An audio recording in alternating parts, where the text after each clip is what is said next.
in Denver. That all took place in May, continues. And then in May of 2008, the Vatican announced through Gabriel Funes, the head astronomer, that they've got no trouble with extraterrestrials, reinforcing what Monsignor Carrara Bertucci had been saying for about 10 years.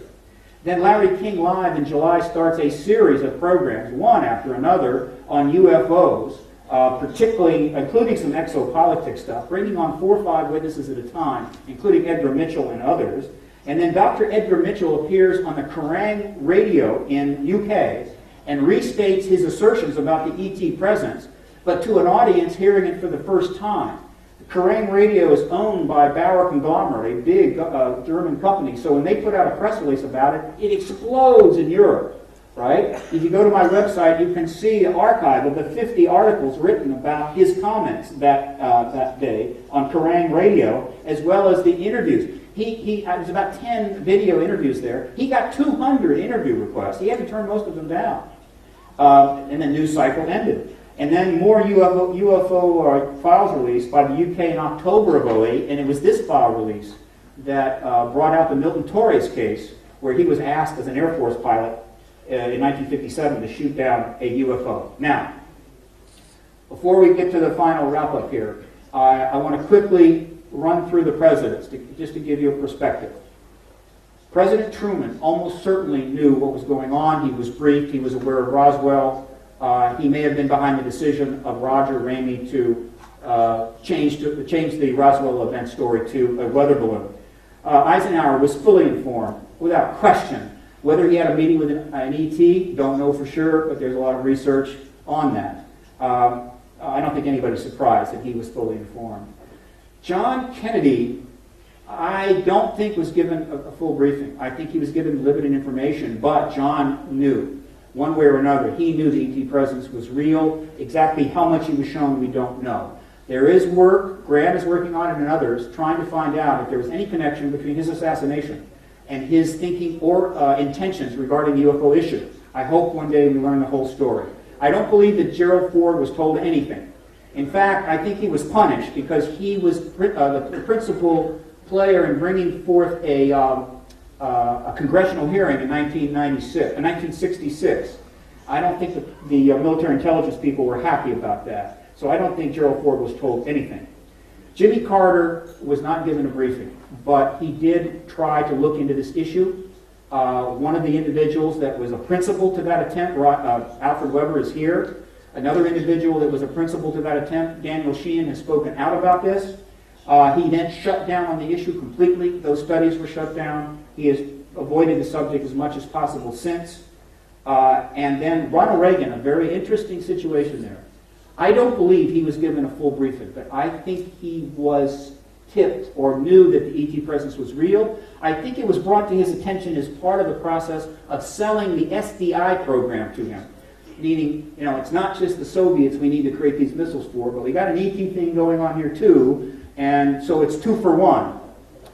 This is one of the reasons why he kept mentioning ETs frequently and talked about, well, if we have an ET presence, then we all should get together, and drove his advisors crazy.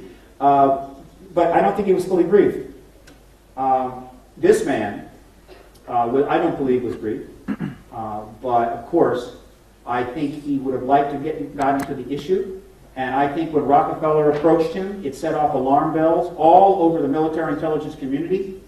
And then there is this gentleman. I don't believe he was briefed either. Now, let me make a very important point. One of the reasons why, in spite of all the pressures that I've talked about, and the huge public awareness and everything else, that we did not get disclosure between 1993 and 2008 is kind of basic. I believe that neither this gentleman or this gentleman were acceptable to the military intelligence management of the ET issue, which is down in the basement of the House of State, to be the disclosure president. Let's be clear. From the standpoint of those who are concerned about national security, the disclosure event is a very big deal, extremely complicated. It has to go well. And one of their concerns was they had to have the right president in the White House to make sure that it went well. And this president had to be someone who was willing to be aware of their concerns and address their concerns and be able to work with them, have the ability to deal with it. Bill Clinton was utterly unacceptable to be the disclosure president, which is why the Rockefeller Initiative, I don't think, could possibly have worked. He was not liked at all by the military intelligence community. They warmed up a little toward the end, but it simply was not there. And whatever happened, they were not going to allow it to take place. And George Bush was not acceptable either. Even though he is his father's son, he did not have the intellectual capacity to deal with this issue, and they knew it. Plus, he had... I'm not trying to be partisan here. He had broken with his father. There were significant breaches with his father. And the Iraq War cemented those breaches. And there were significant breaches because he had made the intelligence community to some degree a scapegoat for 9/11 and other things. He had come into his presidency primarily on the evangelical vote. His father was not into that. So the connection was not strong enough back to his father, who, by the way, would have been fine as the disclosure president. But he lost that election in 1992. And so it wasn't going to happen under George Bush either, which meant that when we had the election in 2008, 62 years after Roswell, with the pressure mounting, if the next president was acceptable, it's time to go. And we knew, I believe, it was clear as early as 2007 that whoever won was going to be acceptable. John McCain, Hillary Clinton, or Barack Obama. Which brings us to Barack Obama. Is he acceptable to the military intelligence community? Yes. Why? One, as he pursued his campaign, he moved to the center. He had the right things to say regarding the wars. He appointed, he kept Robert Gates at the Department of Defense. He brought in, my mind is going blank. He brought in Admiral Breyer to be a key advisor on national security. And he brought in James, the Marine Commandant, as his national security advisor. These are people the military intelligence community can work with. He has said the right things. He also clearly has the intellect to deal with the post-disclosure issues. But he has several other very important traits. And they are these. Look, if you're the U.S. president that has to go to the rest of the world and say, look, here's the deal. There's an ET presence.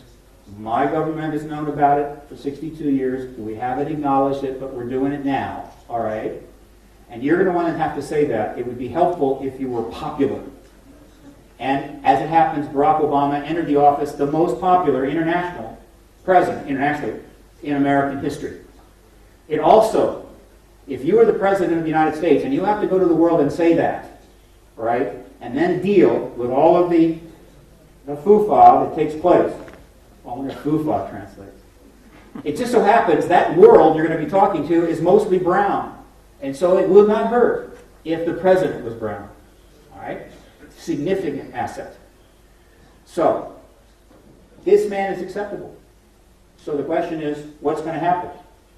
Well, what we're seeing is significant evidence that there is an attempt to get this done. The appointment of John Podesta as his transition co-chief. The emphasis throughout the campaign on open, transparent government. On the day after he was elected, the first thing he did was sign 2 memorandums, presidential memorandums, and a presidential directive. One of those presidential memorandums called for open, transparent government, openness through all the agencies on behalf of the people. All right? He signed a presidential directive that was designed to improve the Freedom of Information Act, to expand it, to make it more user-friendly, and also to make it more in the favor of the people that are trying to get the truth out of the government. These are clear statements that he's trying to do something. And remember, you've got George Soros, the major, single largest funder of the Democratic Party. His issue is open, transparent government, and he founded or funded, chief funder of the Center for American Progress.